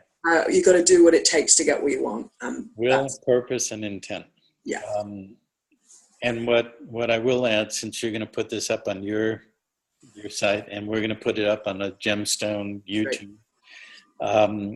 This is really a really good launching for what I've planned to do for a while, which is start doing more of that outreach through YouTube and other interviews and stuff, to start doing small segments on topic specific, like 10, 15 minute, maybe 20 minute, me speaking into the radio, into the recording the video, and putting it on YouTube. Mm-hmm. Building blocks of these pieces that build because it is vast. It's a huge puzzle. And But being repelled by it, or I'm speaking to all those people out there listening, is being repelled or like boggled, hitting that point of resistance, like, oh, I could never do that. right? I could never learn that. I could never understand that. Don't limit yourself. Right. Don't place that limitation on you, because you are a vast, eternal creator being. You created it all. You were part of it. You do know this stuff at a certain level. It's right. how much you're willing to let go of the pre-programming and start allowing your true being to come through and learn what you helped create. Yes, and from someone who's been there and is going through the process and been very boggled by the amount, the vastness of the information. But I've got to the point that now I'm reading through the documents particularly, I'm like, wow, this stuff is brilliant and it's so cool and I get it. If at one point you're like, I'll never understand all of this, and now I'm starting. I'm now got to the point I comprehend it. I'm not very good at sharing it, but that will come in time.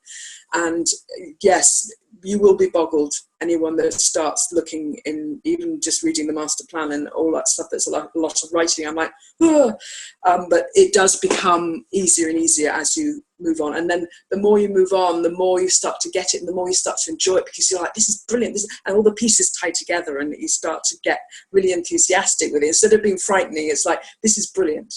And there's all sorts of tools. And myself, I'm someone that is very good at listening. So some of the documents, I convert them to MP3 and I'll listen to them when I'm riding my bike. There's all sorts of ways to get this done and get it received. So, and GEMSTONE's already offering a lot. So yeah, there's a lot to achieve from this and a lot to do to help everyone around us. And again, once we've got the will and the willingness to open ourselves to something new, there's no stopping us once we get going. So yeah, very good. No, listen, I really appreciate that 100%. And yeah, we'll put this out and share this with anyone that's got the eyes to see and the ears to hear. That's right. Absolutely. Thanks, Ken. I think this was a good show and a good stopping point. So thank you. Yeah, thank you too. I'm really, really happy with that.